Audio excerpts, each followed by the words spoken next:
19वीं सदी के आखिर में भारत में लाखों लोग ब्रिटिश राज के रोजाना के बोझ तले जी रहे थे। लेकिन आबादी के एक बहुत बड़े हिस्से के लिए एक पुरानी, ज्यादा अदृश्य ऊंच नीच की व्यवस्था ही उनके जीने का तरीका तय करती थी। कठोर जाति व्यवस्था, जिसमें युवा भीमराव अंबेडकर का जन्म महार समुदाय में हुआ था। इस सामाजिक ढांचे के नियमों के मुताबिक उनकी बुद्धिमत्ता कोई मायने नहीं रखती थी। उन्हें अछूत का ठप्पा लगा दिया गया, जिससे वे इस ऊंच नीच वाले समाज में सबसे निचले पायदान पर आ गए। जब वे स्कूल जाते थे तो उन्हें क्लासरूम के अंदर बैठने की मनाही थी। उन्हें दरवाजे के बाहर एक बोरी बिछानी पड़ती थी और वे गलियारे से ही दिन के सबक सुनते थे। ये बहिष्कार शारीरिक था। अगर वे गणित का कोई सवाल हल करने के लिए ब्लैक बोर्ड के पास जाते तो दूसरे छात्र घबरा जाते और अपने लंच बॉक्स हटा लेते। उनका मानना था कि उनकी महज परछाई या उनके शारीरिक रूप से पास होने से उनका खाना हमेशा के लिए अपवित्र हो जाएगा। ये नियम हर सार्वजनिक जगह पर लागू होते थे। एक दोपहर घर जाने के लिए रिक्शा लेने के बाद रिक्शा चालक को उस छोटे लड़के की जाति का पता चल गया। चालक ने उन्हें जबरदस्ती सीट से नीचे फेंक दिया और उस बच्चे को खुद ही रिक्शा खींचने पर मजबूर कर दिया। अंबेडकर की याददाश्त लगभग फोटोग्राफिक थी। वे सिर्फ गलियारे से सुनकर ही पूरे सबक याद कर लेते थे। फिर भी उनके आसपास के कानून और संस्कृति ने उन्हें कानूनी तौर पर इंसान से भी कम दर्जा दिया था। एक ऐसा बच्चा जिसे व्यवस्थित रूप से बुनियादी मानवीय गरिमा से वंचित रखा गया हो, वो बड़ा होकर दुनिया के सबसे बड़े लोकतंत्र का सर्वोच्च कानून कैसे लिख पाता है? अंबेडकर और उनके पिता के लिए इस ढांचे से बाहर निकलने का रास्ता बिल्कुल साफ था।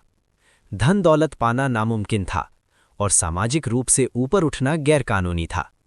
शिक्षा ही एकमात्र ऐसा जरिया था जो उन्हें ऊपर उठा सकता था और इस व्यवस्था से पूरी तरह आज़ादी दिला सकता था, इस व्यवस्थित गरीबी से।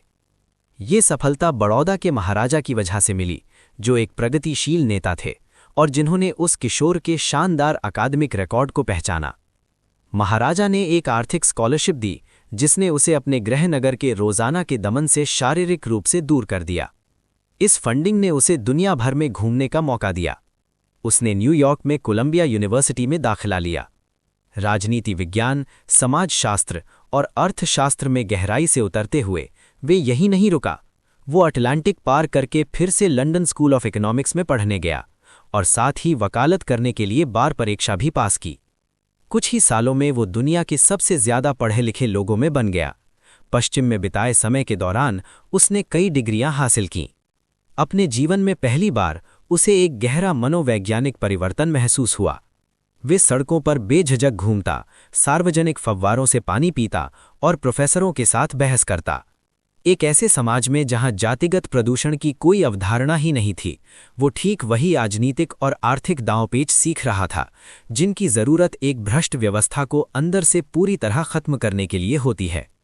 अपने संरक्षक के प्रति अनुबंध से बंधे होने के कारण डॉक्टर अंबेडकर भारत लौट आए। अंतर्राष्ट्रीय डॉक्टरेट और उच्च स्तरीय योग्यताओं से लैस होकर उन्होंने बड़ौदा में एक उच्च रैंकिंग वाले सैन्य प्रशासनिक पद पर कार्यभार संभाला।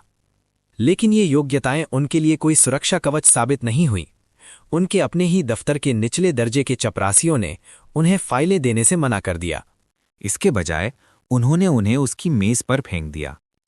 गलती से भी शारीरिक संपर्क से बचने के लिए दूर से हुई इस घटना ने एक कड़वी सच्चाई को पक्का कर दिया।